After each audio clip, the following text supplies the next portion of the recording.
Today we are going to learn about simple, compound and complex sentences. Simple, compound and complex sentences. To learn about these sentences, firstly we have to know about few things. What are the few things means? First one, subject. Second one, predicate. Third one, clause. Fourth one, conjunctions. These are the four main things which we have to know clearly about simple, compound and complex sentences. Clear? So first one is subject. What is a subject? It is not the subject what we think science, biology and all. Subject means the doer of the action. The action who is doing in a sentence. It may be a person or a thing who performs the action in a sentence. It is called as a subject.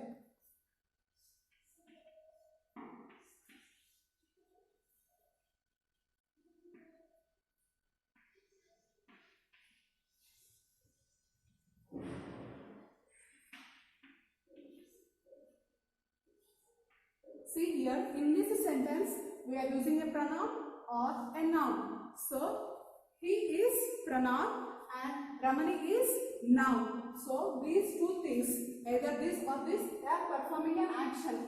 Actions are nothing but verbs. We have learned in the first class itself, verbs are action words. Drawing is a verb here. So, who is doing the action here? This is noun and this is pronoun. So, the thing who is doing the action, the noun or pronoun who is doing the action in the sentence, it is called as subject. So, it is the doer of the action and it answers the question who. Who is doing the action? He or Ramani. So, it is the subject. So, subject answers the who. That is about subject. And coming to the predicate. So, this subject contains noun or pronoun in it. And this predicate contains verb in it. This predicate says what action is done by the noun or pronoun in the sentence. So, what action is done by the noun or pronoun in the sentence is nothing but predicate. So, the action means nothing but verb. The remaining part of the sentence other than the subject is predicate. In the above sentence we have seen that Ramani is drawing. So, Ramani is drawing a bird pic. Ramani is subject here and the remaining part of the sentence is predicate. It has a verb in it.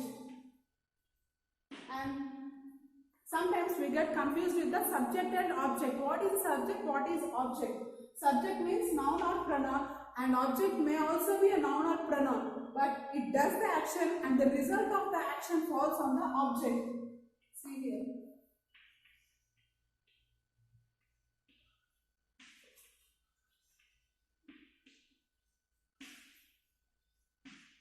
Posters. It is also noun here.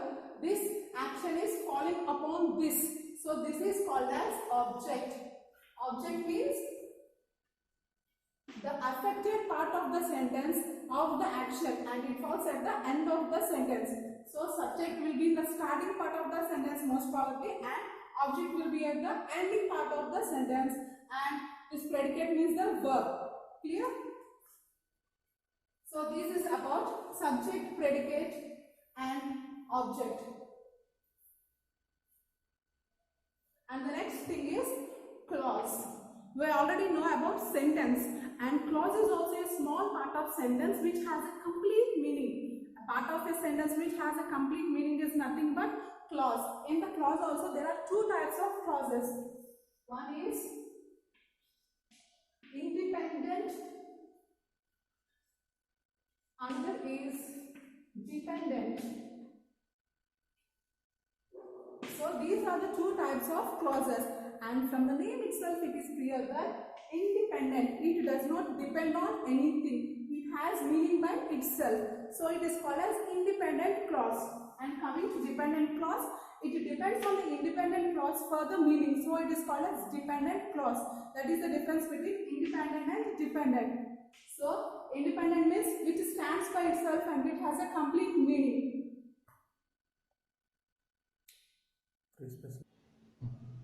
So independent clause and dependent clause, these are the two types of clauses, and independent clause does not depend on anything for its meaning, but a dependent clause depends on the independent clause to get its complete meaning. So these are the two types of clauses. And conjunctions we have already learnt in our first class, the parts of speech. Conjunctions means the joining words. And in these conjunctions also, there are two types of conjunctions. One is coordinating conjunction and another one is subordinating conjunctions.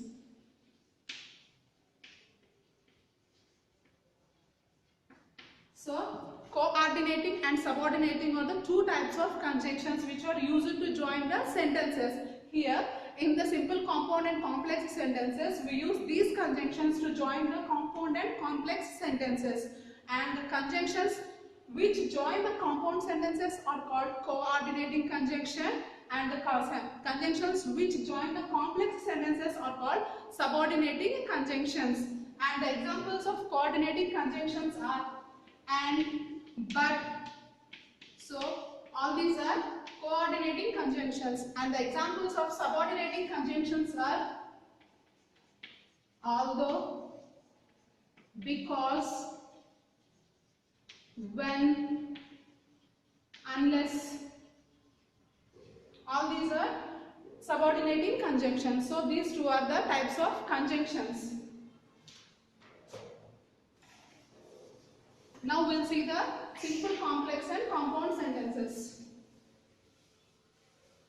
So a simple sentence, it is nothing but a sentence which has a subject and predicate in it and has a dependent, independent clause. So a sentence. She went to visit the zoo. Okay, so this is a sentence which has a subject and predicate in it and has a complete meaning. That means it is an independent clause. So it is called as simple sentence. A simple sentence is nothing but which has an independent clause in it. This is simple sentence. And coming to compound sentence, it has two independent clauses and it is joined by conjunction and.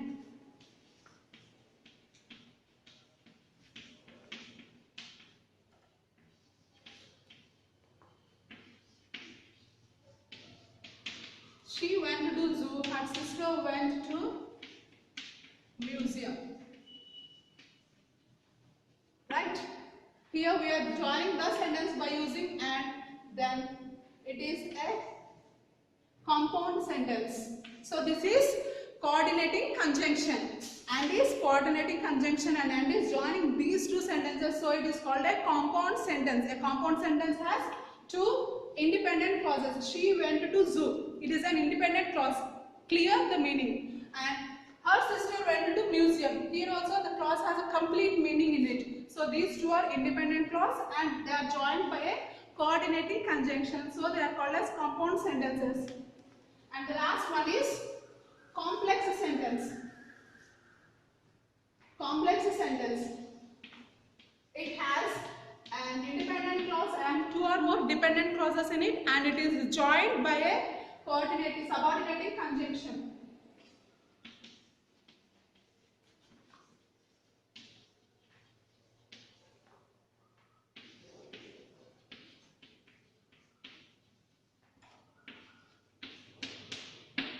So she went to zoo because she likes it.